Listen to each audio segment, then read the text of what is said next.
மறுபடியும் உங்களை ஆண்டவராகிய இயேசு கிறிஸ்துவின் நாமத்திலே வாழ்த்தி வரவேற்கிறேன். இந்த நாள் நம்முடைய பாடம் நமக்கு ஆசீர்வாதமாக இருக்கும் என்று நான் நம்புகிறேன். இந்த நாளிலே ஆண்டவர் என் உள்ளத்தில் ஆழமாக வைத்த ஒரு சத்தியம், ஒவ்வொரு நாளும் நாம் பல சம்பவங்களை பற்றி பார்த்து வருகிறோம். எதிர்கால சம்பவங்கள், ஆனால் வரலாற்றிலே அவ்வப்பொழுது நடைபெறுகிற சம்பவங்கள் எதிர்காலத்திலே தீவிரமாக நடைபெறும். வெளிப்படுத்தின விசேஷத்தை படிக்கும்போது அதை நாம் நினைவில் வைத்துக் கொள்ள வேண்டும். வெளிப்படுத்தின விசேஷத்தை வியாக்கியானிக்கிற ஒரு பட்சத்தில் உள்ளவர்கள் என்ன சொல்வார்கள், வரலாற்றிலே எப்போதுமே நடைபெற்றுக் கொண்டிருக்கிற சம்பவங்கள் தான் இவை. தேவனுக்கும் சாத்தானுக்கும் உள்ள போராட்டம், பரிசுத்தவான்களுக்குள்ள உபத்திரவம், அவருடைய நாமத்திலே கிடைக்கிற வெற்றி, இது ஒவ்வொரு தலைமுறையிலும் நடைபெறுகிறது. அதைத்தான் இந்த நூல் வெளிப்படுத்துகிறது என்று சொல்வார்கள். இன்னொரு சாரார் இல்லை, எல்லாம் எதிர்காலத்திலே தான் இது நிறைவேறப் போகிறது என்று சொல்வார்கள். இது ரெண்டுக்கும் நடுவாக ரெண்டு உண்மைதான். ஒரு பக்கத்துல இங்கே கூறப்படுகிற இந்த சத்தியங்கள் ஒவ்வொரு தலைமுறையிலும் நடைபெற்று வருகின்றன, நிறைவேறி வருகின்றன. அவருடைய நாமத்திலே அவருக்கு உண்மையாயிருக்கிறவர்களுக்கு எதிர்ப்பு, உபத்திரவம், சாத்தானுக்கும் கடவுளுக்கும் உள்ள போராட்டத்திலே விசுவாசிகளாகிய நாம் நடுவில் இருக்கிறோம். இது ஒவ்வொரு தலைமுறையிலும் நாம் காணப்படுவது. அதே சமயத்திலே தீவிரமான விதத்திலே எதிர்காலத்திலே இது நடைபெறப் போகிறது, நிறைவேறப் போகிறது, அதுவும் உண்மை. ஆக இந்த ரெண்டையும் நாம் மனத்தில் வைத்துக் கொள்வோமானால் இதை புரிந்து கொள்வது எளிதாயிருக்கும். என்னுடைய மனத்திலே ஆண்டவர் வைத்த ஒரு சத்தியம் என்று சொன்னேனே, அது 13வது வசனத்திலே நாம் பார்த்த ஒரு விஷயம். 13வது அதிகாரம் 10வது வசனத்தின் இறுதி பகுதி, பரிசுத்தவான்களுடைய பொறுமையும் விசுவாசமும் இதிலே விளங்கும் என்று சொல்கிறார். இந்த உபத்திரவங்களின் நடுவில் பரிசுத்தவான்களுடைய பொறுமை, விசுவாசம், இதை நாம் நினைவிலே வைத்துக் கொள்ள வேண்டும். பொறுமை ரொம்ப அவசியம் இல்லையா? வேதனைகளின் நடுவிலே, உபத்திரவங்களின் நடுவிலே, புரிந்து கொள்ள முடியாத சூழ்நிலைகளின் நடுவிலே நாம் என்ன செய்கிறோம்? நாம் எல்லாருமே, நேற்றைய தினம் ஒரு வாலிப தம்பியோடு பேசிக் கொண்டிருந்தேன், கல்லூரி மாணவன். நான் சொன்னேன், உனக்கு எல்லாமே அப்படி உடனே இன்ஸ்டன்ட் காபி மாதிரி கிடைக்கணும்னு யோசிக்கிறேன். வாழ்க்கையில் எப்போ அது நடைபெறாது. சில சமயத்துல நமக்கு கட்டுப்பாடு தேவை. ஆண்டவர் கற்றுத் தருவார். பொறுமையோடு இருக்க, அவர் செயல்பட, அவருடைய நேரத்திலே காரியங்கள் நிறைவேற நாம் கற்றுக்கொள்ள வேண்டும். அது எவ்வளவு உண்மை இல்லையா? ஆக அந்த பொறுமை, பரிசுத்தவானுடைய பொறுமை, பரிசுத்தவானுடைய விசுவாசம். விசுவாசம் என்று சொன்னா உடனே எல்லாம் இன்ஸ்டன்ட் சம்பவங்கள் நாம் நினைக்க கூடாது. அந்த மலையை பார்த்து போன்னு சொன்னா உடனே அது போயிடணும். ஆண்டவர் சொன்னார், அந்த வசனத்தை அதன் பின்னணியிலே நாம் புரிந்து கொள்ளும் பொழுது எவ்வளவு பெரிய பிரச்சனை ஆனாலும் கூட விசுவாசத்தினாலே அதை மேற்கொள்ள முடியும் என்பதற்குத்தான் அதை அவர் சொன்னார். சீஷர்கள் 70 தடவை அல்ல, எல்லையில்லாதபடி மன்னிக்க வேண்டும் என்பதை பற்றி பேசும்பொழுது, ஆண்டவரே எங்கள் விசுவாசத்தை வர்த்திக்க பண்ணும் என்று சொன்னார். அப்போ அந்த பின்னணியிலே அவர் அதை சொன்னார். அதாவது உங்களால் ஆகாதது, மனிதரால் ஆகாது, விசுவாசத்தினாலே கர்த்தரை விசுவாசிக்கும் போது சாத்தியமாகும் என்று சொன்னார். அதனால அதை வைத்து எல்லாமே இன்ஸ்டன்ட் நடக்கும் என்று சொல்லி நாம் நடந்து சென்றால் அது விசுவாச வாழ்க்கை ஆகாது. விசுவாசத்திலே பொறுமை என்பது ரொம்ப முக்கியம். அதுவும் இந்த இறுதி கால உபத்திரவங்களை பற்றி படிக்கும் பொழுது விசுவாசிகளுடைய பொறுமையை பற்றி இங்க பார்க்கிறோம். அந்தி கிறிஸ்து, கள்ள தீர்க்கதரிசி, அரக்கப்பாம்பு, வலு சர்ப்பம், சாத்தான், இவர்களெல்லாம் அப்படியே தலைவிரித்து தாண்டவம் ஆடுவது போல அவர்கள் செயல்படும் பொழுது விசுவாசிகள் என்ன செய்ய வேண்டும்? பொறுமையோடு கர்த்தர் செயல்படுவார். அவருடைய காலம் வரும்பொழுது அவர் நிச்சயமாய் வெற்றி பெறுவார், வெற்றியை நமக்கு தருவார் என்று பொறுமையோடு காத்திருக்க வேண்டும் என்பதுதான் இங்கே விளங்குகிறது. தொடர்ந்து நாம் படிக்கிற வசனங்களிலே அதை பார்க்க போகிறோம். இன்றைக்கு கூட பார்த்தோம், அதை கவனித்துக் கொள்வோம். நம்முடைய தனி சூழ்நிலைகளிலும் இதை ஞாபகத்தில் வைத்துக் கொள்ள வேண்டும். என்ன இது, இன்னும் பதில் வரலையே, ஜெபத்துக்கு பதில் வரலையே, கர்த்தர் ஒன்றும் செய்ய மாட்டேன்றாரு என்று யோசிக்க கூடாது. பொறுமை, விசுவாசம், பொறுமை தேவை.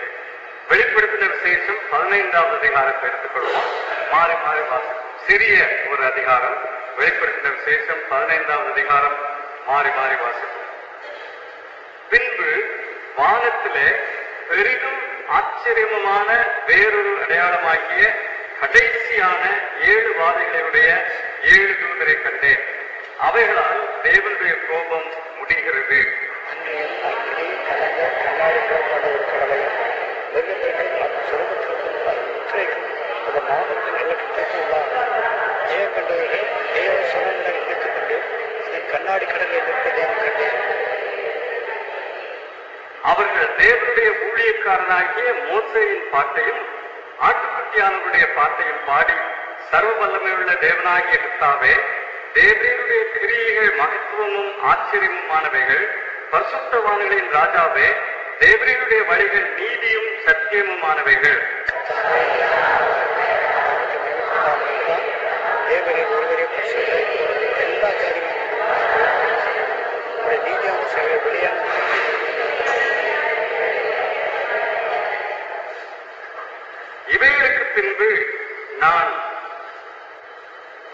இவைகளுக்கு பின்பு நான் பார்த்தபோது இதோ பரலோகத்திலே சாட்சியின் கூடாரமாகிய ஆலயம் திறக்கப்பட்டது.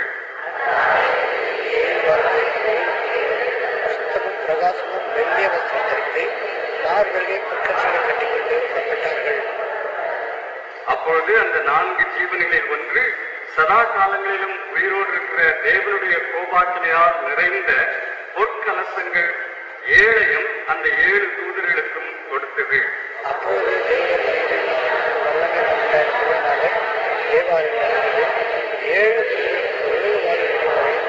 தேவாலயத்துக்குள் பிரவேசிக்கப்படாதிருந்தது. மறுபடியும் பிரார்த்தனை செய்வோம், பிரார்த்திப்போம். எங்கள் அன்பின் ஆண்டவரே, உம்மை மறுபடியுமாய் நாங்கள் வாழ்த்துகிறோம், துதிக்கிறோம், ஸ்தோத்திரிக்கிறோம். எல்லாம் இயேசுவே என்று பாடினோமே. ஆண்டவரே, உம்மை நடுமையமாக்கி உண்மையை சார்ந்து உன் கரத்தில் எல்லாவற்றையும் ஒப்புக் கொடுத்து பொறுமையோடு இருக்க எங்களுக்கு கற்றுத்தார். பொறுமை இழந்து செய்யத்தகாத வேலை செய்ததை மன்னித்தருளும். பொறுமை இழந்து சொந்தமாக நாங்கள் தீர்மானம் செய்ததையெல்லாம் எங்களுக்கு மன்னித்தரும். பொறுமையையும் விசுவாசத்தையும் எங்களிலே நீர் பலப்படுத்தும். இன்றைக்கு வசனத்தை பார்க்கும் பொழுது எங்கள் தேவைக்கு ஏற்றதாய் அதை நீர் தாரும் சுவாமி, தெளிவு தாரும். இந்த வசனம் உம்முடைய வசனமாய் எங்களுக்கு வரட்டும்.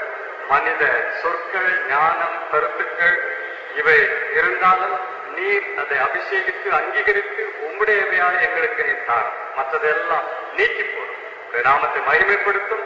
எங்கள் ஆண்டவர் இயேசு கிறிஸ்துவின் நாமத்திலே வேண்டிக் கொள்கிறோம் பிதாவே, ஆமென். நாம் இதுவரைக்கும் பார்த்த அதிகாரங்களை நினைவுபடுத்திக் கொள்வோமானா 7 முத்திரைகளை பற்றி படிக்க ஆரம்பித்தோம். உங்களுக்கு ஞாபகத்தில் இருக்கும். பிறகு என்னது அடுத்தது 7 பரிச்சை வைக்கணும் இல்லையா?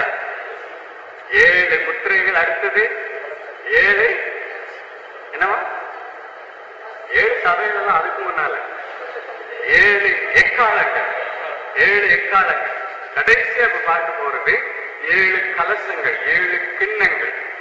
அப்போ இந்த 7 இந்த 7 ஒவ்வொரு கூட்டமாய் வருகிறது. 7 அடங்கிய ஒரு கூட்டம், 7 அடங்கிய ஒரு சின்ன குரூப் என்று சொல்லலாம். அந்த 7 அடங்கிய அந்த முத்திரைகள், 7 எக்காலங்கள், 7 கலசங்கள் அல்லது கிண்ணங்கள், இவையெல்லாம் நியாய தீர்ப்பை வெளிப்படுத்துகின்றன.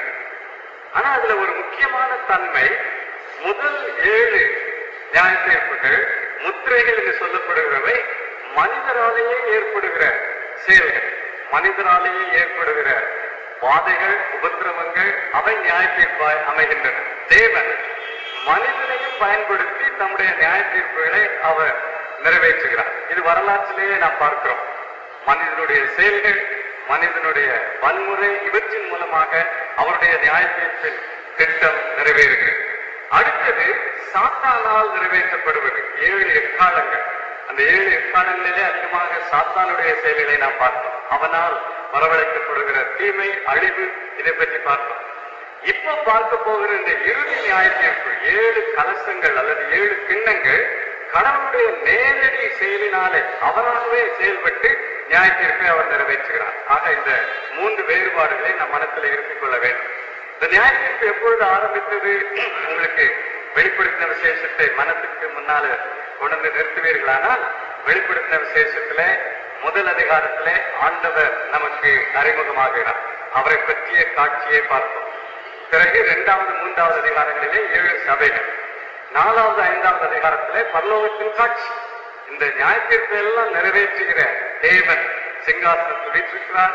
அடிக்கப்பட்ட வண்ணமாயிருக்கிற ஆட்டுக்குட்டியானவர் அவருக்கு அருகில் இருக்கிறார். 7 கண்கள் அல்லது 7 ஆவிகள் என்று சொல்லப்பட்ட பரிசுத்த ஆவியானவரும் அங்கே இருக்கிறார். 23 மூப்பர்கள், 4 ஜீவன்கள், இவையெல்லாம் அங்கே இருப்பதை நாம் பார்க்கிறோம். பரலோகத்தின் காட்சி தரப்படுகிறது. ஏன்? நியாய தீர்ப்பு அங்கே இருந்து புறப்பட்டு வருகிறது என்பதை காட்டுவதற்காக பரலோகத்துக்கு நாம் அறிமுகப்படுத்தப்படுகிறோம். யோவானை அங்கு கொண்டு போய் யோவானுக்கு இந்த காட்சியை தந்தார்.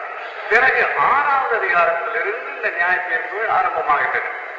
6வது அதிகாரத்திலே ஆரம்பித்த இந்த நியாய தீர்ப்பு இது 19வது அதிகாரத்திலே முடிவடைகிறது. அப்போ 6 முதல் 19 வரை நியாய தீர்ப்புகள்.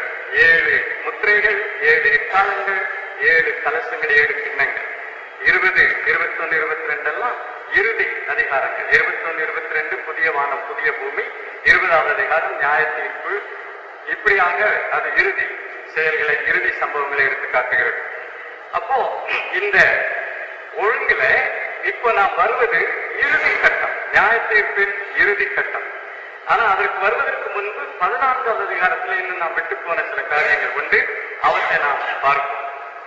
14வது அதிகாரத்திலே அந்த தூதர்களின் தோற்றத்தை பற்றி பார்த்தோம். நமக்கு 7 தூதர்கள் அறிமுகப்படுத்தப்படுகிறார்கள். அவர்களுடைய சத்தம் முதலில் 1,44,000 பேரின் சத்தம் என்று அந்த சத்தத்தை பற்றி பார்த்தோம். பிறகு தூதர்களின் சத்தம். அந்த தூதர்களின் சத்தம் என்ன? முதலாவது நியாய தீர்ப்பு வந்தது என்று அந்த தூதர் கூறுகிறார். 6வது 7வது வசனங்கள். வேறொரு தூதன் வானத்தின் மத்தியிலே பறக்க கண்டேன். வானத்தின் மத்தியிலே என்று சொல்லும் பொழுது அது உங்களுக்கு நினைவில் இருக்கும். எல்லாரும் காணத்தக்க விதத்தில், ஆகினாலதான் மத்தியிலே என்கிற சொல் பயன்படுத்தப்படுகிறது. காணத்தக்க விதத்திலே அவன் பறந்தான்.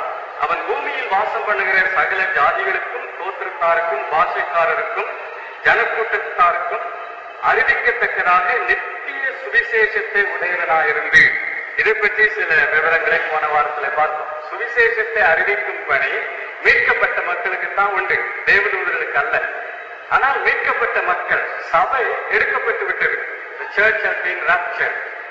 அப்போ இந்த சுவிசேஷத்தை இப்போ அறிவிக்கும் பணி யாருக்கு? 2 சாட்சிகளை பயன்படுத்தினார் என்று பார்த்தோம் 11வது அதிகாரத்தில். ஏனென்று சொன்னால் இந்த உபத்திரவ காலத்திலேயும் ரட்சிக்கப்படுகிறவர்கள் இருந்தார்கள். நாம் மறந்துவிடக்கூடாது. ரட்சிக்கப்பட்ட விசுவாசிகள் எல்லாம் எடுக்கப்பட்ட பிறகும் கூட உபத்திரவ காலத்திலேயும் மக்கள் ரட்சிக்கப்பட்டார்கள். அப்போ அந்த 2 சாட்சிகளின் ஊழியத்தினால் இப்போ இந்த தூதனுடைய கையிலே நித்திய சுவிசேஷம்.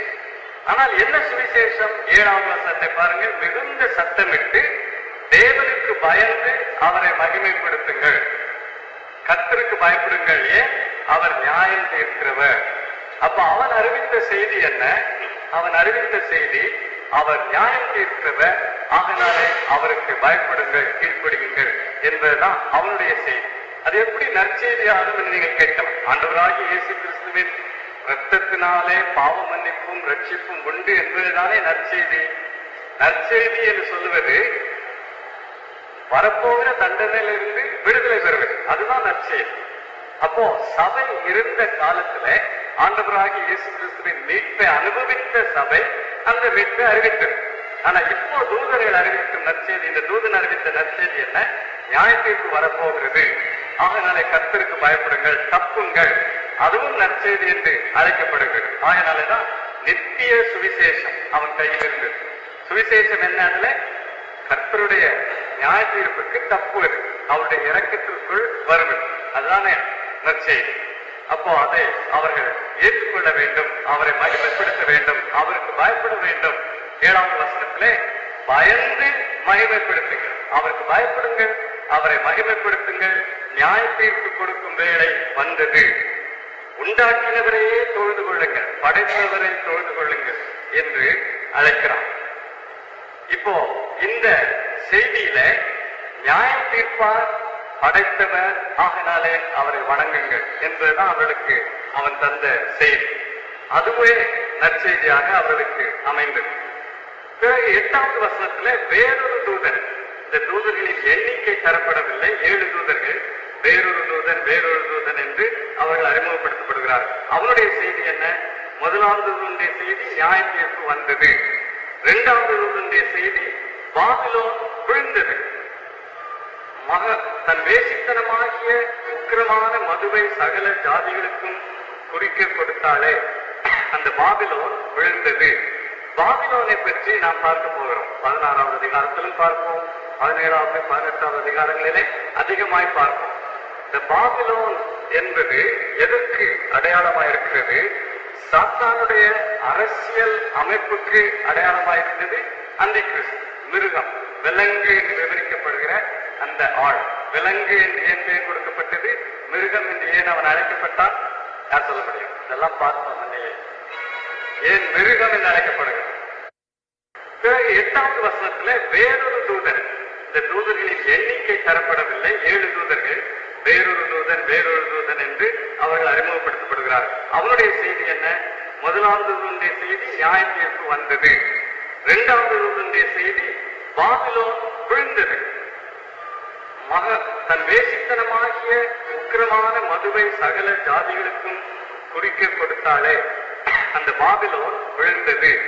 பாபிலோனை பற்றி நாம் பார்க்க போகிறோம். 16வது அதிகாரத்திலும் பார்ப்போம், 17வது 18வது அதிகாரங்களிலே அதிகமாய் பார்ப்போம். இந்த பாபிலோன் என்பது எதற்கு அடையாளமாயிருக்கிறது? சாத்தானுடைய அரசியல் அமைப்புக்கு அடையாளமாயிருந்தது.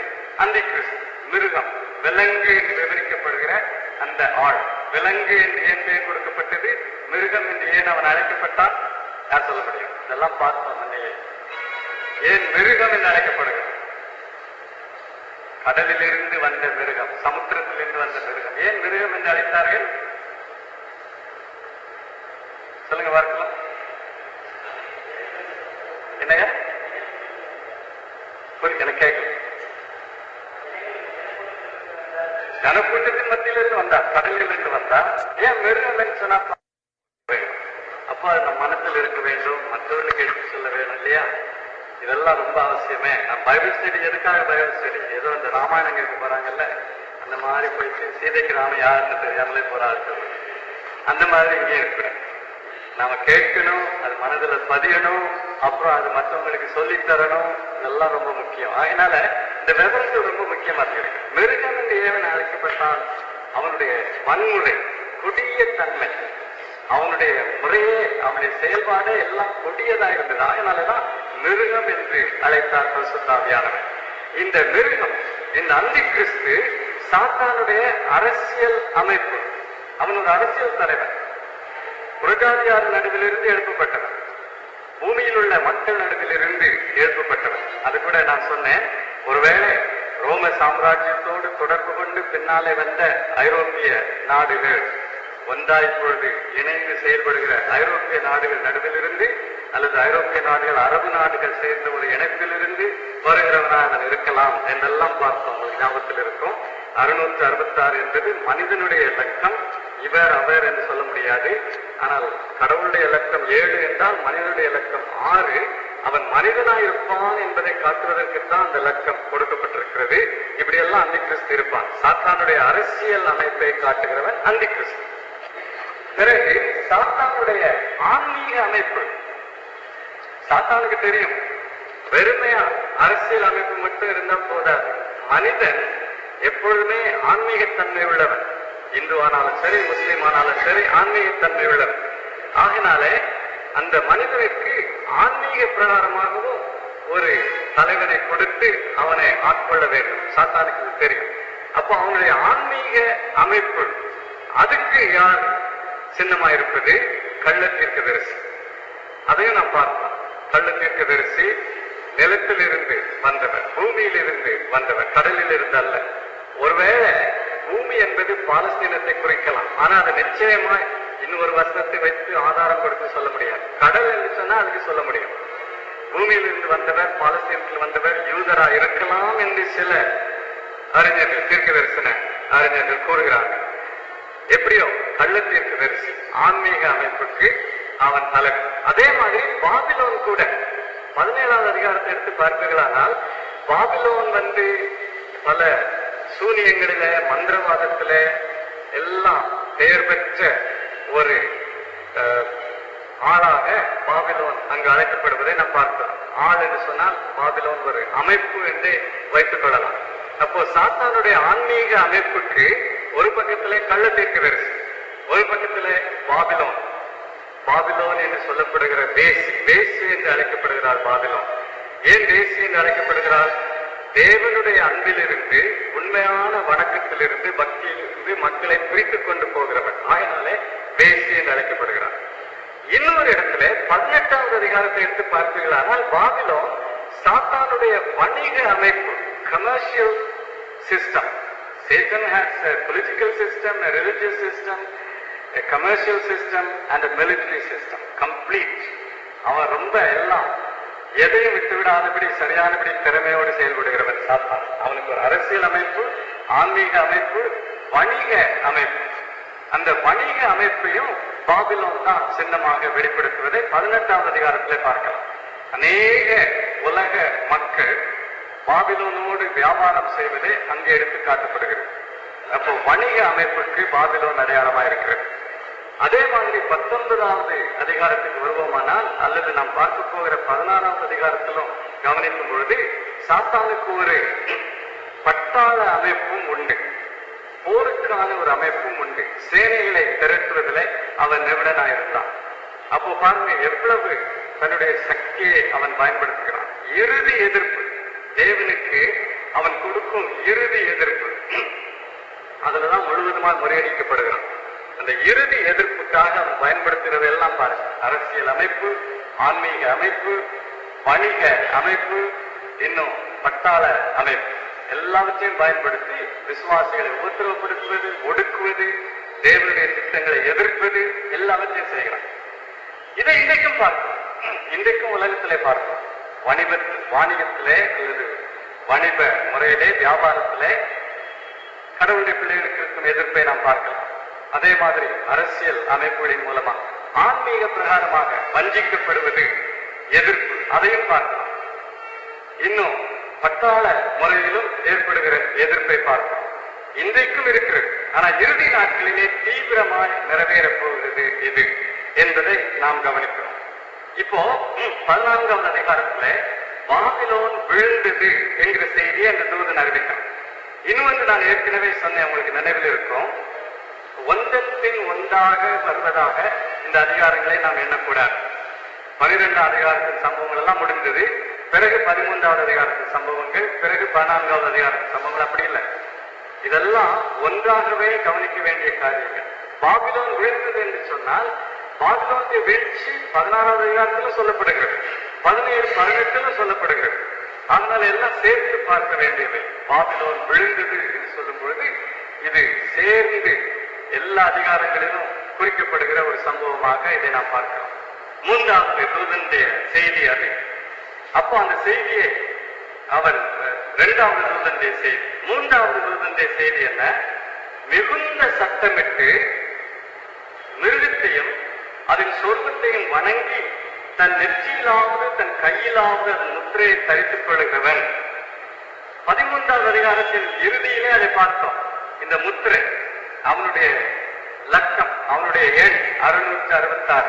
அது நெற்றியிலே கையிலே தரித்துக் கொள்கிறவர்கள் தான் வியாபாரம் செய்ய முடியும், அவர்கள் தான் விற்க முடியும், வாங்க முடியும். அப்படிப்பட்ட ஒரு சூழ்நிலை இது நடைபெறக்கூடும். என்னாலே முழுவதுமாய் முழு உலகத்தையும் தன் ஆதிக்கத்தின் கீழ் கொண்டு வந்துவிட்டு இவ்விதமான ஒரு கட்டுப்பாட்டை அந்தி கிறிஸ்து செய்வான் என்று முன்னறிவிக்கப்படுகிறது. ஆனா அவனுடைய முத்திரையை பெற்றவர்கள் இங்க என்ன சொல்லப்படுகிறது பாருங்க. அங்க முத்திரையை பெற்றவர்கள் உல்லாசமா வாழ்வார்கள், வியாபாரம் பண்ண முடியும், வாங்க முடியும், விற்க முடியும். இங்க என்ன சொல்லப்படுகிறது? 1வது வசனத்துல அந்த முத்திரையை தரித்துக் கொண்டவர்கள், தரித்துக் கொள்கிறவன் என்கிற அந்த வினைச்சொல் அது நிகழ்காலத்தில் இருக்கிறது. தரித்து கொள்ளுகிறவன் என்பது நிகழ்காலம் இல்லையா? நிகழ்காலம் எப்பொழுதும் தொடர்ந்த செயலை காட்டும். கிரேக்க மொழியில மட்டும்தான் அது ஒரு விசேஷம். நிகழ்காலம் தொடர்ந்த செயலை காட்டும். அப்போ இதை சரியானபடி நாம் மொழிபெயர்க்க வேண்டுமானால் எப்படி மொழிபெயர்க்கலாம்? அவனுடைய முத்திரையை தரித்துக் கொண்டிருக்கிறவன், அவனுடைய முத்திரையை தொடர்ந்து தரித்துக் கொண்டிருக்கிறவன், அவனுடைய முத்திரையை தரித்துக் கொண்டவன், தரித்துக் கொண்டிருக்கிறவன் என்றால் பொருள் என்ன? நான் அவனுக்குரியவன், நான் அவனுடைய பிரதிநிதி, அவனுக்கு நான் வெற்றி போட்டு விட்டேன் என்பதுதானே அடையாளம். அப்போ தொடர்ந்து அவனுடைய முத்திரையை தரித்துக் கொண்டிருக்கிறவன், அவன் தேவனுடைய கோபாக்கினை ஆகிய பாத்திரத்திலே கலப்பில்லாமல் வார்க்கப்பட்ட அவருடைய உக்கிரமாகிய மதுவை குடித்து பரிசுத்த தூதர்களுக்கு முன்பாகவும் ஆட்டுக்குட்டியானவருக்கு முன்பாகவும் அக்கினியினாலும் கந்தகத்தினாலும் வாதிக்கப்படுவான். பார்த்தீர்களா, அந்த முத்திரையை பெற்றவர்கள் ஒருவேளை இந்த உலகத்தில தற்காலிகமாக அவர்கள் உல்லாசம் அனுபவித்தாலும், அவர்களுக்கு வசதிகள் வாய்ப்புகள் கிடைத்தாலும் அவர்கள் பாதிக்கப்படுவார்கள். நிரந்தரமாக நிச்சயமாக பாதிக்கப்படுவார்கள். இது வேதத்தின் சத்தியம். ஆகினாலதான் நாம் ரொம்ப விழிப்புள்ளவர்களா இருக்க வேண்டும். எப்படியாவது பிழைக்க வேண்டும் என்பதிலேயே ஒரு கிறிஸ்தவனுடைய பிரமாணம் இல்லையா? வாழ்க்கையில் கோணலுக்கு ஏற்றவாறு நெளிந்து கொடுத்து பிழைப்பதுதான் பிழைப்பு என்று சொன்னால், அப்படி பிழைத்தால் தானே முடியும் என்று சொல்கிறவர்களும் உண்டு. இல்ல அப்படி பிழைக்க மாட்டேன், நான் பிழைக்காம போனாலும் பரவாயில்ல, நான் பிழைக்க மாட்டேன், அவர் என்னை கொண்டு போட்டாலும் நான் அவர் மேல் நம்பிக்கையா இருப்பேன் என்று யோபு சொன்னது போல நான் பிழைக்க மாட்டேன் என்று சொல்லுகிறவர்களும் உண்டு. ரெண்டு தரப்பா. சரி, பிழைக்கத்தான் வேணும், இப்படியெல்லாம் இருந்தா தான் வியாபாரம் பண்ண முடியும், இப்படியெல்லாம் இருந்தா தான் வேலையில முன்னேற முடியும், இப்படியெல்லாம் இருந்தா தான் உலகத்துல பிழைக்க வேணும். யார் சொல்றது? அவிசுவாசி இல்ல, உலக ஞானம் பேசுகிற விசுவாசிகளே உண்டு. முத்திரை கிடைச்சதே இந்த மாதிரி எல்லாம் உலக ஞானம் பேசி பிறகு அங்க உள்ள வாதை உண்டு. ஞாபகத்தில் வைத்துக் கொள்வோம். தேவதூதர்களுக்கு முன்பாக, ஆட்டுக்குட்டியானவருக்கு முன்பாக. ஏன் நாம் மறுதளிப்பது? யாருக்கு முன்பாக மறுதளித்தோம்? மனிதருக்கு முன்பாக மட்டுமல்ல, ஆட்டுக்குட்டியானவருக்கு முன்பாகவும் தேவதூதர்களுக்கு முன்பாகவும் மறுதளித்தோம். அப்போ தண்டனை அனுபவிப்பதும் அவர்களுக்கு முன்பாக தான் அனுபவிக்க வேண்டும். ஆகினாலதான் இங்கே சொல்லப்படுகிறது, அவர்களுக்கு முன்பாக அக்கினியினாலும் கந்தகத்தினாலும் வாதிக்கப்படுவான். கோபாக்கினை, தேவனுடைய கோபாக்கினை ஒரு பாத்திரம் என்று அழைக்கப்படுகிறது. பாத்திரம் என்கிற சொல் எதை நமக்கு நினைவுக்கு கொண்டு வருகிறது? ஆண்டவர் யாக்கோபையும் யோவானையும் பார்த்து என்ன சொன்னார்? நான் குடிக்கும் பாத்திரத்திலே நீங்கள் குடிக்க கூடுமானால், நான் முழுகுகிற ஸ்நானத்திலே நீங்கள் முழுக கூடுமானால் எனக்கு வலது பக்கத்திலும் இடது பக்கத்திலும் இருப்பீர்கள் என்று சொன்னார். அங்கே ஸ்நானம் என்பது அவருடைய சாவையும், பாத்திரம் என்பது அவருடைய பாடுகளையும் குறிக்கிறது.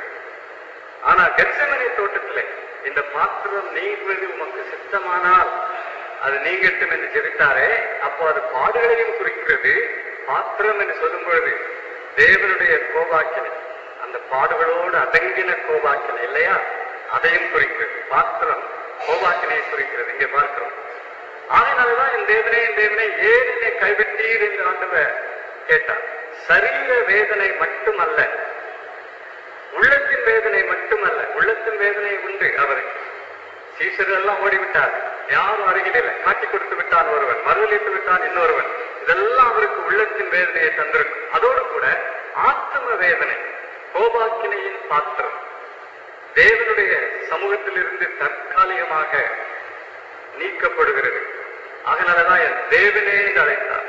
இம்மட்டுமாய் பிதாவே என்று சொன்னவர், சிலுவையிலே அவர் சொன்ன 7 வார்த்தைகளிலே முதல் வார்த்தை பிதாவே என்று ஆரம்பித்தார், இறுதி வார்த்தை பிதாவே என்று முடித்தார், நடுவார்த்தை தேவனே என்று சொன்னார். அந்த சமயத்துலதான் தேவனுடைய கோபாக்கினை அவர் மேல் இறங்கினதுனாலே, பாவத்தின் பலனை அவர் அனுபவித்ததுனாலே தற்காலிகமாக அந்த பிரிவினை, பிதாவிடமிருந்து அந்த பிரிவினை வந்தது. என் தேவனே ஏன் என்னை கைவிட்டு, அதுதான் தாங்க முடியாத வேதனை. பாத்திரம் இங்க என்ன சொல்லப்படுகிறது? அந்த பாத்திரம், கோபாக்கினையாகிய அந்த பாத்திரம் அவர்களுக்கு கொடுக்கப்பட்டது. அவர்களுடைய வாதையின் புகை, 11வது வசனம், சதா காலங்களிலும் எழும்பும். அப்போ அது நித்தியமான வாதை இல்லையா? சதா காலங்களிலும் எழும்பும். நித்திய தண்டனை உண்டு என்று நம்பாதவர்கள் உண்டு கிறிஸ்தவத்திலே. சில சபைகள் உண்டு. 7ஆம் நாள் செவன்த் டே அட்வென்டிஸ்ட், இன்னும் யெகோவா சாட்சிகள், அவர்களுடைய நம்பிக்கை என்ன? ஒரே அடியா தீ பொசுக்கி போடுவது போல மனிதன் பொசுக்கப்பட்டு போவான். அவன் அந்த அழிக்கப்பட்ட நிலை நித்தியமா இருக்கும். ஆனா அழிக்கப்படுவது ஒரு நொடியில நடக்க போகும். நித்தியமா அங்க இருந்து வாதைப்பட்டுக் கொண்டே இருப்பான் என்பது அவர்கள் நம்புவது.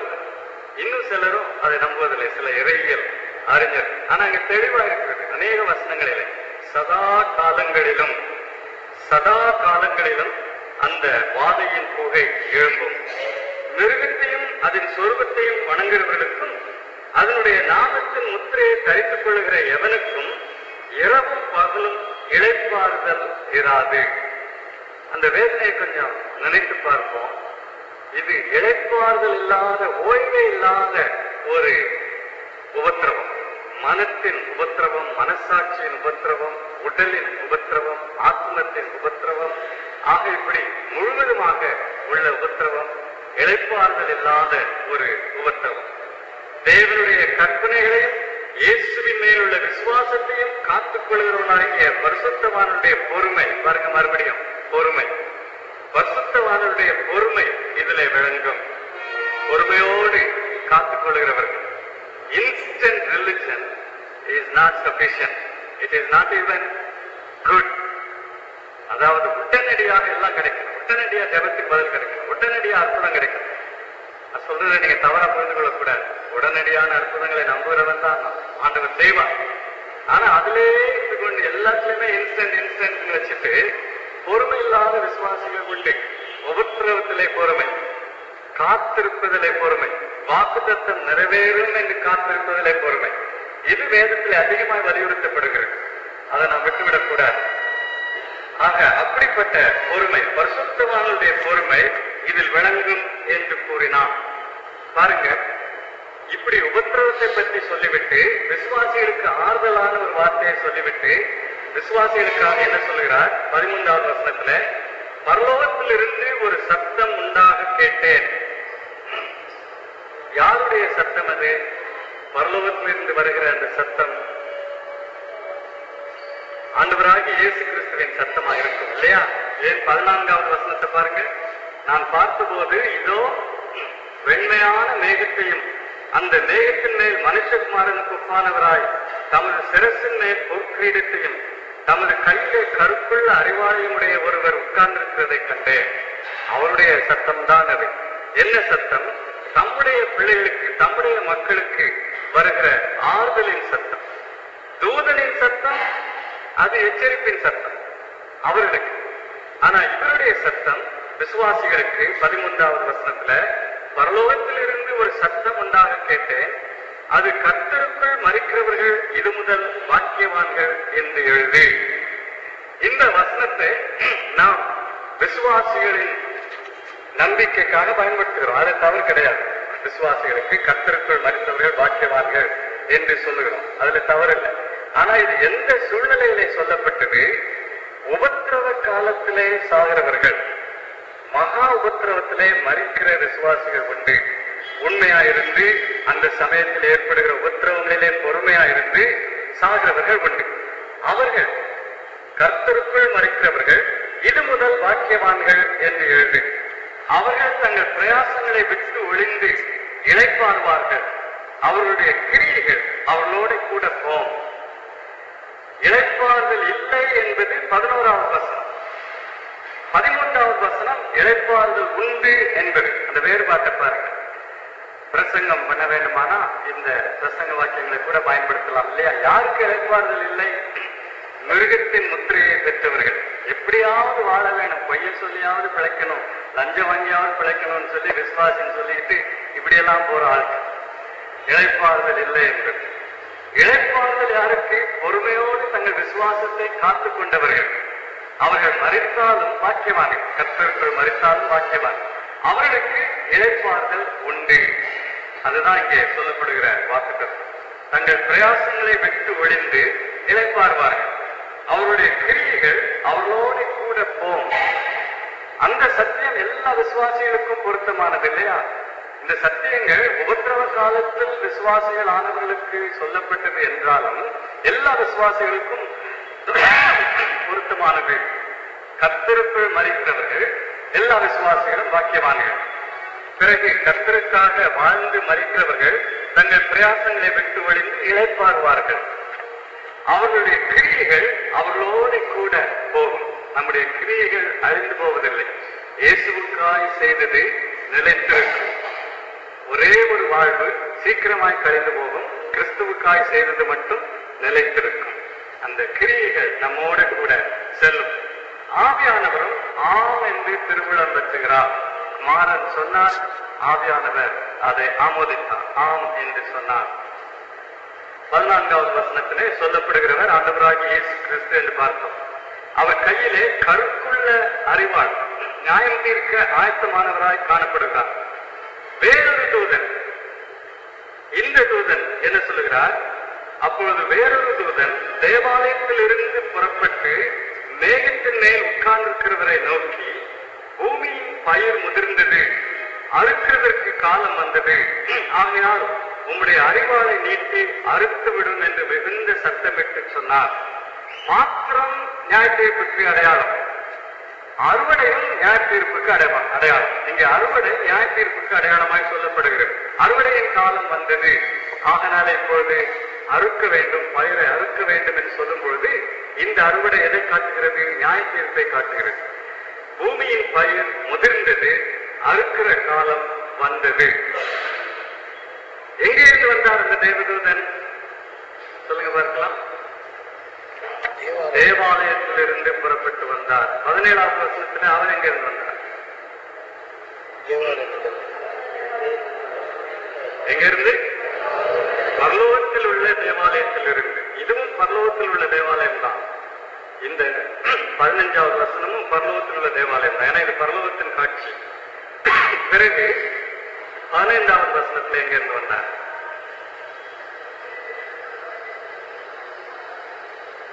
எங்கிருந்து? 18ஆவது வசனத்துல பலிபீடத்திலிருந்து தேவாலயத்திலிருந்து வந்தார், பலிபீடத்திலிருந்து வந்தார் என்று சொல்லும் பொழுது நியாயத்தீர்ப்பு எங்கே இருந்து வருகிறது? இது முழுவதும் வெளிப்பட்ட விசேஷம் முழுவதும் நாம் பார்க்கிற ஒரு சத்தியம். தேவாலயத்திலிருந்து வந்தது, பலிபீடத்திலிருந்து வந்தது. இதுல விசேஷம் என்ன? பலிபீடத்திலிருந்து வந்தது என்றால் அதன் பொருள் என்ன? பலிபீடம் 5ஆவது அதிகாரத்திலேயே பார்த்தோம். பரிசுத்தவான்களின் ஜெபங்கள் பலிபீடத்திலிருந்து ஏறெடுக்கப்பட்டன. பரிசுத்தவான்களின் ஜெபம் என்ன? ஆண்டவரே, இன்னும் எவ்வளவு காலம் உம்முடைய நியாயத்தை விளங்க பண்ண போகிறீர்? எப்பொழுது உம்முடைய நீதிமான்களின் மரணத்திற்கு நீர் நியாயம் செய்ய போகிறீர் என்றெல்லாம் கூப்பிட்டார்கள் இல்லையா? அந்த ஜெபத்திற்கு பதில் தான் இந்த நியாயத்தீர்ப்பு. பரிசுத்தவான்களின் ஜெபம் என்ன ஜெபம்? உம்முடைய நியாயத்தை விளங்க பண்ணும். எங்களுக்காக பழிவாங்கும் என்பதல்ல, இதை ஏற்கனவே நாம் பார்த்தோம். எங்களுக்காக பழிவாங்கும் என்பதல்ல, உம்முடைய நியாயம், உம்முடைய நீதி விளங்கவில்லையே, எங்களெல்லாம் கொண்டுட்டு அவன் பார்த்து உல்லாசமா இருக்கானே. பரிசுத்தவான்கள் நீதிமான்கள் எல்லாருக்கும் விரோதமா செயல்பட்டு எல்லாரும் அழித்து விட்டு அவன் வாழ்ந்து கொண்டிருக்கிறானே. ஆண்டவரே, உம்முடைய நீதி எங்கே? உம்முடைய நியாயம் எங்கே? உம்முடைய நியாயத்தை விளங்க பண்ணும். இந்த உலகம் நீர் நீதி உள்ளவர் என்பதை அறியட்டும், எது மட்டும் காத்திருப்பேன் என்று அவர்கள் ஜெபித்துக் கொண்டே இருக்கிறார்கள். பரலோகத்தில் பலிபீடத்திலிருந்து அந்த ஜெபங்கள் ஏறெடுக்கப்பட்டன. அந்த ஜெபத்திற்கு பதிலாகத்தான் இந்த நியாயத்தீர்ப்பு.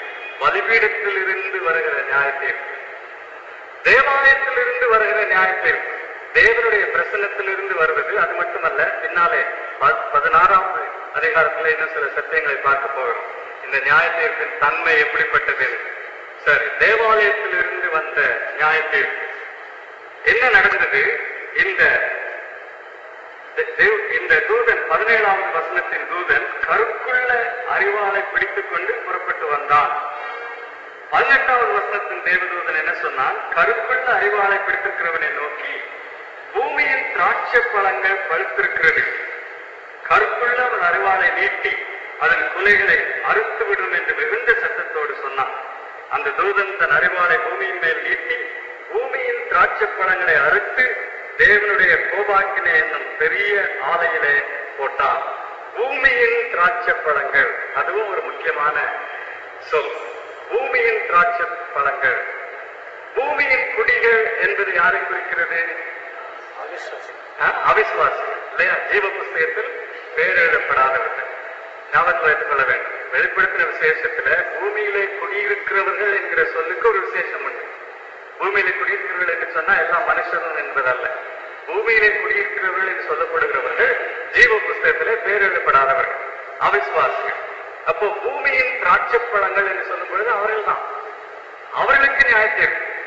பூமியின் திராட்சை பழங்கள், அந்த பூமியின் திராட்சை பழங்களை அறுத்து தேவனுடைய கோபாக்கினை என்னும் பெரிய ஆலையினை போட்டான். 20ஆவது வசனம், நகரத்திற்கு புறம்பே உள்ள அந்த ஆலையிலே அது மிதிக்கப்பட்டது. அந்த ஆலையில் இருந்து 1600 ஸ்தாதி தூரத்திற்கு ரத்தம் புறப்பட்டு குதிரைகளின் கடிவாளங்கள் மட்டும் பெருகி வந்தது. அந்த 20வது வசனம் புரிந்து கொள்ள வேண்டுமானா பின்னாலே வரப்போகிற சம்பவங்களில் தான் அதை புரிந்து கொள்ளலாம். அர்மகதான் யுத்தத்தை குறிப்பதற்காக உள்ள ஒரு வசனம். தேவனுடைய நியாய தீர்ப்பு முழுவதுமாய் நிறைவேறப் போகிறது எப்பொழுது?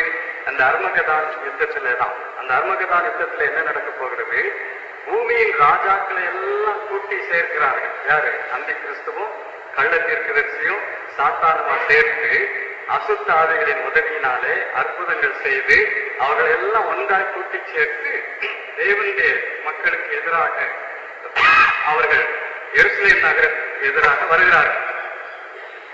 அந்த சமயத்துல ஆண்டவராகிய இயேசு கிறிஸ்து வருவார். அவர் வெற்றி கொள்வார். அப்பொழுது அந்தி கிறிஸ்து பிடிக்கப்படுவான், கள்ள தீர்க்கதரிசி பிடிக்கப்படுவான். 2 பேரும் நரகத்திலே போடப்படுவார்கள். அந்த பெரிய வெற்றி சம்பவிக்கும் அந்த அர்மகதான் யுத்தத்துல. அந்த அர்மகதான் சம்பவம் இங்கே சொல்லப்படுகிறது. நகரம் என்ன நகரம் அது? அந்த மெகிதோ என்கிற ஒரு நகரம் இஸ்ரவேல் பட்டணத்தில் இருந்தது. மெகிதோவுக்கு அருகில் உள்ள ஒரு குன்று, அர்மகதான் என்று அழைக்கப்பட்ட ஒரு குன்று. அந்த பகுதியிலே தான் இந்த யுத்தம் நடைபெறும். அந்த பகுதியிலே அநேக யுத்தங்கள் நடைபெற்றன. பாராக் வெற்றி பெற்றது அந்த பகுதியிலே தான். சவுல் பெலிஸ்தராலே கொல்லப்பட்டது அந்த பகுதியிலே தான். கிதியோன் வெற்றி பெற்றது அந்த பகுதியிலே. அது யுத்தத்திற்கு பெயர் பெற்ற ஒரு பகுதியாக இருந்தது அந்த அர்மகதான் பகுதி. அந்த பகுதியிலே தான் ஏராளமான இந்த மக்கள் கூட்டப்படுவார்கள். அந்த நகரம் என்று சொல்லும் பொழுது மெகிதோ என்பது நாம் பழைய பாட்டு பார்க்கிறோம். மெகிதோ என்பது ஒரு நகரம், பாலஸ்தீனத்தில் உள்ள ஒரு நகரம், இஸ்ரவேல் நாட்டில் உள்ள ஒரு நகரம். அந்த நகரத்திற்கு அருகில் உள்ள குன்று அந்த பள்ளத்தாக்கு முழுவதும் அர்மகதான் என்று அழைக்கப்பட்டது. அதுல குதிரைகளின் கடிவாளம் மட்டும் ரத்தம். அப்போ 3 மீட்டர் என்று அதை வியாக்கியானம் பண்ணலாம். குதிரைகளின் கடிவாளம் உயரத்துல அவ்வளவு ஆழம் அந்த ரத்தப்பெருக்கு இருந்தது, 3 மீட்டர் அளவு. பிறகு 1600 ஸ்தாதி என்று சொல்லப்பட்டால் 300 கிலோமீட்டர் போன்ற ஒரு தூரம். ஸ்தாதி என்பது அந்த நாளிலே பயன்படுத்தப்பட்ட ஒரு அளவு. அப்போ 300 கிலோமீட்டர் தூரத்துக்கு 3 மீட்டர் ஆழத்திற்கு இரத்த பெருக்கு ஓடிற்று. இது எதை காட்டுகிறது? சின்னமாகத்தான் காட்டுகிறது, அடையாளமாகத்தான் காட்டுகிறது. அந்த நாளிலே ஏற்பட போகிற பெருத்த அழிவை இது காட்டுகிறது. அந்த நியாய தீர்ப்பிலே அவன் அறிவாளை எடுத்து திராட்சைப்பழங்களை, பூமியில் உள்ள திராட்சைப்பழங்களை அறுத்து அந்த ஆலையிலே போட்ட உடனே இவ்விதமான இரத்தப்பெருக்கு, அர்மகதான் யுத்தத்திலே விதமான இரத்தப்பெருக்கு. அதைத்தான் இந்த வசனம் நமக்கு எடுத்து காட்டுகிறது. பிறகு 15வது அதிகாரத்துக்கு வருவோம். 15வது அதிகாரத்தின் முதல் வசனம் கடைசியான 7 வாதைகள். அதை ஞாபகத்தில் வைத்துக் கொள்வோம். கடைசியான 7 வாதைகள். இறுதி நியாய தீர்ப்பு என்று சொன்னேன். 6ஆம் அதிகாரத்தில் ஆரம்பித்த அந்த நியாய தீர்ப்பு இப்பொழுது முற்று பெற போகிறது. ஆகினாலே கடைசி வாதைகள் 7 கலசங்கள் தான் கடைசி. 7 தூதரை கண்டேன், மறுபடியும் 7 தூதரை. அவர்களால் தேவனுடைய கோபம் முடிகிறது. அந்த வார்த்தையை கவனிக்க வேண்டும். தேவனுடைய கோபம், அவருடைய நியாய தீர்ப்பு முடிகிறது. தேவனுடைய கோபம் என்று சொல்லும் பொழுது இது மனிதனுடைய கோபத்தை போன்றதல்ல. தேவனுடைய கோபம் என்பது பாவத்துக்கு எதிரான, பாவத்தை எதிர்த்து நிற்கும் அவருடைய மனப்பான்மையை குறிப்பது, உணர்ச்சி வசப்பட்டதல்ல. தேவனுடைய கோபாக்கினை என்று அடிக்கடி வேதத்தில் நாம் பார்க்கும் பொழுது the wrath of God does not mean a capricious emotion. இன்றைக்கு இருக்குது, நாளைக்கு இல்லை, திடீர்னு வரும், திடீர்னு போயிடும், அந்த மாதிரி உள்ள ஒரு உணர்ச்சி அல்ல. இது மனப்பான்மை, அவருடைய உறுதியான நிலைவரமான மனப்பான்மை, பாவத்துக்கு எதிரான மனப்பான்மை. எப்படி கடவுளுக்கு அப்படி ஒரு மனப்பான்மை இருக்க முடியும் என்று கேட்போமானா, அன்பு என்று சொன்னால் சில காரியங்களை வெறுக்கவும் வேண்டியிருக்கும் இல்லையா? வெறுப்பில்லாத அன்பு உண்டா? அன்பிற்கு எதிராக இருக்கும் காரியங்களே வெறுப்பு தானே உண்மையான அன்பு. ஆகினாலே அவருடைய அன்பிலேயே அடுத்த பகுதி என்ன? அவருடைய கோபம். பாவத்திற்கு, மனிதனுக்கு தீமை விளைக்கும் காரியங்களுக்கு அவர் எதிர்த்து நிற்கிறவர், உறுதியான நிலைவரப்பான மனப்பான்மை கொண்டவர். அந்த அவருடைய கோபத்தின் வெளிப்படுத்தல் முடிவடைய போகிறது. அதுதான் இங்க பார்க்கிறோம். தேவனுடைய கோபம் முடிகிறது. அக்கினி கலந்த கண்ணாடி கடல் போன்ற ஒரு கடலையும் மிருகத்திற்கும் அதன் சொருபத்திற்கும் அதன் முத்திரைக்கும் அதன் நாமத்தின் லக்கத்திற்கும் உள்ளாகாமல், பாருங்க, மிருகத்திற்கும் அதனுடைய சிலைக்கும், மிருகத்துக்கு சிலை பண்ணது யாரு? 11ஆம் அதிகாரத்துல பார்த்தோம் இல்லையா?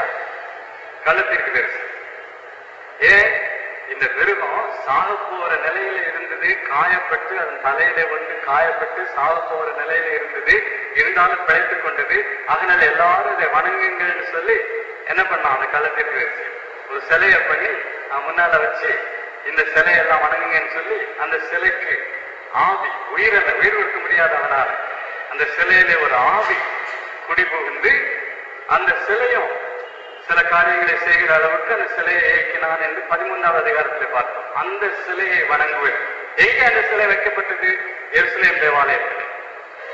அப்போ அந்த சிலையை வணங்காதபடி, மிருகத்தை வணங்காதபடி, அந்த மிருகத்தின் முத்திரைக்கும் அதன் நாமத்தின் லக்கத்திற்கும் உள்ளாகாதபடி ஜெயம் கொண்டவர்கள்.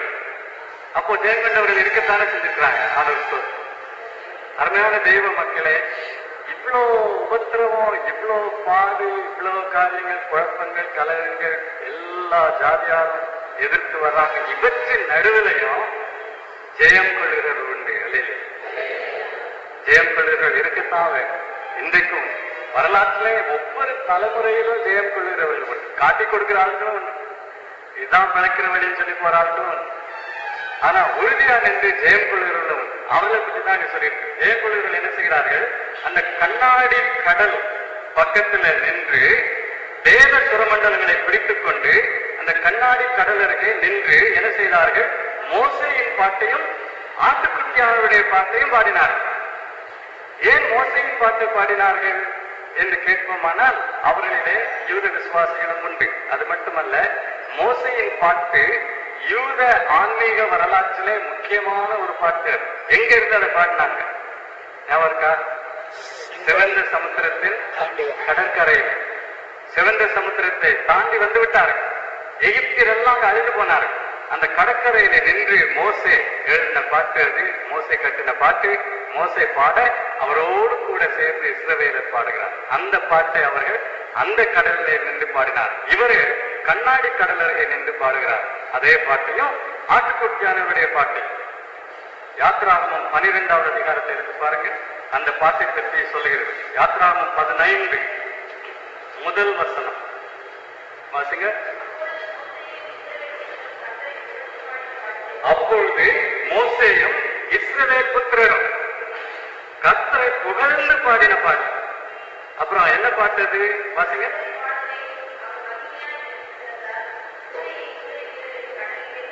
குதிரையும் குதிரை வீரரையும் கடலிலே தள்ளினார். பிறகு 2வது வசனத்திலே கர்த்தர் என் பலனும் என் கீதமுமானவர், அவர் எனக்கு ரட்சிப்புமானவர். இதுதான் அந்த பாட்டின் முக்கியமான பகுதி. கர்த்தர் என் பலனும் என் கீதமுமானவர், அவர் எனக்கு ரட்சிப்புமானவர். கர்த்தர் எனக்கு ரட்சிப்பானவர். பிறகு சங்கீதம் 118 14 வாசிங்க.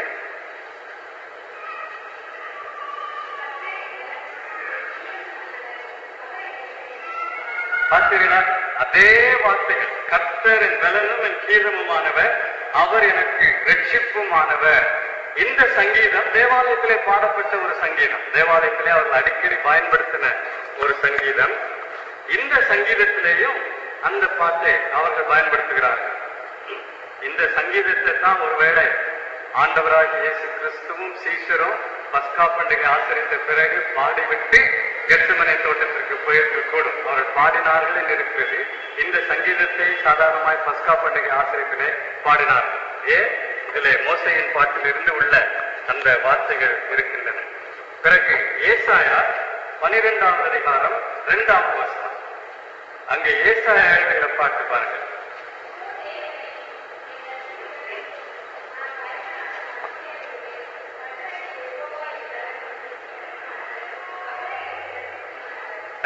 என் பலனும் என் கீதமுமானவர், அவரே எனக்கு ரட்சிப்புமானவர். மறக்க முடியாத பாட்டு இல்லையா அது? அது பரலோகத்திலேயும் பாடப்படுகிற பாட்டு, மோசேயின் பாட்டு. அவர் எனக்கு ரட்சிப்பானார் என்கிற பாட்டு. ஆட்டுக்குட்டியானவரின் பாட்டு என்று சொல்லும் பொழுது 4வது அதிகாரத்திலே 5வது அதிகாரத்திலே சொல்லப்பட்ட பாட்டுகள். அவருடைய ரட்சிப்பை, அவருடைய வல்லமையை மகிமைப்படுத்துகிற பாட்டுகள். இந்த பாட்டுக்களை பாடினார்கள். பாடி என்ன சொன்னார்கள்? சர்வ வல்லமையுள்ள தேவனாகிய கர்த்தாவே, தேவனுடைய கிரியைகள் மகத்துவமும் ஆச்சரியமுமானவைகள். பரிசுத்தவான்களின் ராஜாவே, பரிசுத்தவான்களின் ராஜாவே என்பதை சில மொழிபெயர்ப்புகளிலே நித்தியமான ராஜாவே, யுகா யுகங்களுக்கான ராஜாவே, lord of all ages, king of all ages என்று மொழிபெயர்க்கிறோம். ரெண்டும் ஒண்ணுதான். பரிசுத்தமான ராஜா, நித்தியமான ராஜா. நித்தியமான ராஜாவே, தேவரீருடைய வழிகள் நீதியும் சத்தியமுமானவைகள். கொஞ்சம் யோசித்து பாருங்க, இவர்களெல்லாம் யார் இந்த பாட்டை பாடினவர்கள்? கொல்லப்பட்டவர்கள், உபத்திரவப்பட்டவர்கள், மகா உபத்திரவத்துக்குள்ளாகி அவர்கள் செய்த ஒரே தப்பு என்ன? அந்த முத்திரையை ஏற்றுக்கொள்ளவில்லை, அந்த சிலையை வணங்கவில்லை, இந்த மிருகத்தை வணங்கவில்லை. அவ்வளவுதான் அவங்க செய்யறது. கொலை செய்யல, கொள்ளையடிக்கல, ஒண்ணும் செய்யல. இருந்தாலும் மகா உபத்திரவம், பெரிய பாடு, இதெல்லாம் பட்டுட்டு வந்து என்ன பாடுறாங்க? ஆண்டவரே உங்களுடைய கிரியை, உங்களுடைய வழி எவ்வளவு மேன்மையான பாட்டு பாருங்க. தேவனுடைய கிரியைகள் மகத்துவமானவை, ஆச்சரியமானவை. என்னையா உங்களுடைய கிரியை, என்ன விடுவிக்க முடியாம போச்சுன்னு சொன்னாங்களா? உங்களுடைய வல்லமை எங்க போச்சு? உங்களுடைய மகத்துவம் எங்க போச்சு? எனக்கு உதவி செய்யக்கூடாதா? என்னை விடுவிக்க கூடாதா? நாம் என்ன செய்கிறோம்? சில சமயத்துல ஆண்டுடைய வல்லமையும் மகத்துவத்தையும் நம்மை சுற்றி கட்டி வைத்து விடுகிறோம். நம்மை விடுவிப்பது, நமக்கு உதவி செய்வது, கூப்பிட்டா உடனே ஓடி வருவது, இதுதான் மகத்துவம் வல்லமை நினைத்துக் கொள்கிறோம். செய்வான், இல்லை என்று இல்லை. ஆனா அவர் பெரியவர், அதை மறந்துடக்கூடாது. நான் அப்படி விரலை அசைத்து அழைக்கிற ஒரு பியூனல். அவருடைய கிரியைகள் மகத்துவமானவைகள். நான் புரிந்து கொள்ள முடியாவிட்டாலும், எனக்கு சம்பவிக்கிறவைகளை என்னால புரிந்து கொள்ள முடியாவிட்டாலும், உம்முடைய கிரியைகள் மகத்துவமானவைகள், உம்முடைய கிரியைகள் ஆச்சரியமானவைகள். அவருடைய வழிகள் நீதியானவை, அவருடைய வழிகள் நீதியானவை. ஆண்டவரே, எனக்கு செய்யப்பட்டது அநியாயம், ஆனாலும் உம்முடைய வழிகள் நீதியானவை. பள்ளிக்கூடத்துல, ஆபீஸ்ல நமக்கு விரோதமா அநீதி செய்யப்படும் பொழுது, அநியாயம் செய்யப்படும் பொழுது, எங்கேயா போயிட்டாரு அந்த கடவுள், என்ன அவருடைய நீதி, என்ன அவருடைய நியாயம்னு சொல்லிடுறோமா? ஆண்டவரே, இது எனக்கு சம்பவித்தாலும் நீர் நீதி உள்ளவர். அதுதானே உண்மையான விசுவாசம். அதுதான் இந்த பாட்டு. அவர்கள் அவருடைய நீதியை பழிக்கவில்லை, அவருடைய நீதியை நிலைநாட்டி பாடுகிறார்கள். எங்களால் புரிந்து கொள்ள முடியவில்லை, ஆனாலும் நீர் நீதி உள்ளவர். உம்முடைய வழிகள் நீதியும், உம்முடைய வழிகள் சத்தியமுமானவை. கர்த்தாவே, யார் உமக்கு பயப்படாமலும் நாமத்தை மகிமைப்படுத்தாமலும் இருக்கலாம். தேவரீர் ஒருவரே பரிசுத்தர். எல்லா ஜாதிகளும் வந்து உமக்கு முன்பாக தொழுது கொள்வார்கள். உம்முடைய நீதியான செயல்கள் வெளியரங்கமாயின என்றார்கள். இதுதான் அவர்களுடைய தொழுதல், தொழுகை, அவர்களுடைய ஆராதனை. இதுல இன்னும் ஒன்று நாம் அறிய வேண்டியது, நியாய தீர்ப்புகள் ஆரம்பிப்பதற்கு முன்பாக பரிசுத்தவான்கள் பாடின பாட்டு, அவர்கள் செய்த ஆராதனை நமக்கு கொடுக்கப்படுகிறது. ஏன் இதன் நோக்கம் என்ன? அவருடைய நியாய தீர்ப்புகளுக்கு அஸ்திபாரம் என்ன? கோபமுள்ள, வன்முறைக்கு இடம் கொடுக்கக்கூடிய கடவுளா அவர் இல்லை. அவருடைய நியாய தீர்ப்பு எங்க இருந்து வருகிறது? தேவாலயத்திலிருந்து வருகிறது. அவருடைய நியாய தீர்ப்புக்கு அடிப்படை என்ன? அவருடைய மகிமை, அவருடைய பரிசுத்தம், அவருடைய நீதி. அதுக்காகத்தான் இது சொல்லப்படுகிறது. அதனால நியாயம் தீர்க்கிற தேவன் பரிசுத்தமானவர், நியாயம் தீர்க்கிற தேவன் மகிமை உள்ளவர், நியாயம் தீர்க்கிற தேவன் நீதி உள்ளவர். அவருடைய மக்கள் அதை எடுத்து பாடுகிறார். அதற்கு பிறகு நியாய தீர்ப்பு வருகிறது.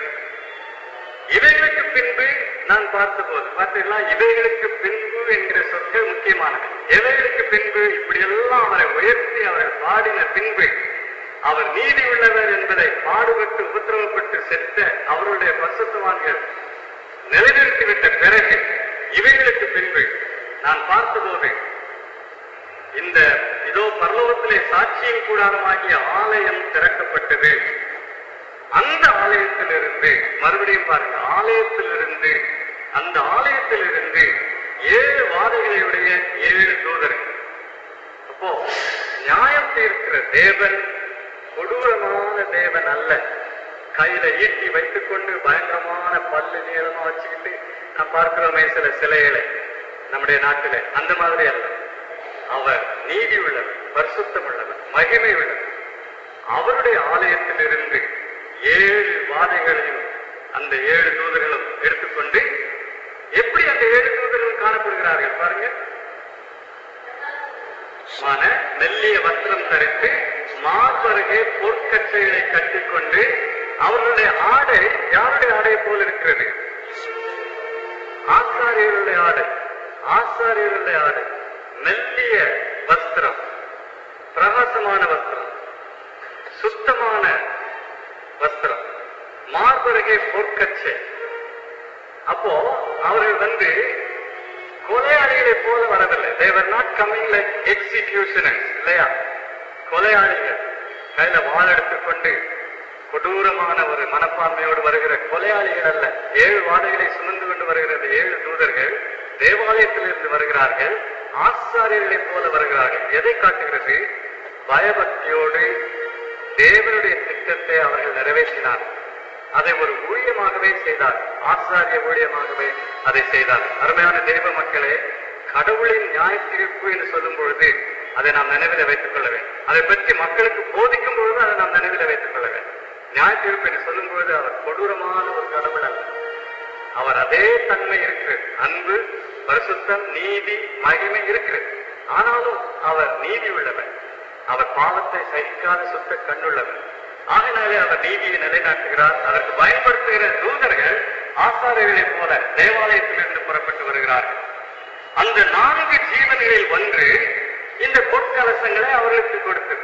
அதுவும் பாருங்க, இந்த வாதைகள் கொண்ட இந்த கலசங்கள் கொடுத்தது யாரு? பரலோகத்திலே நாம் ஏற்கனவே பார்த்தோமே, இந்த 4 ஜீவன்கள் என்று சொல்லி படைப்பின் பிரதிநிதிகளாய் விளங்கினவர்கள் தானே அந்த 4 ஜீவன்கள். ஞாபகம் இருக்குதா?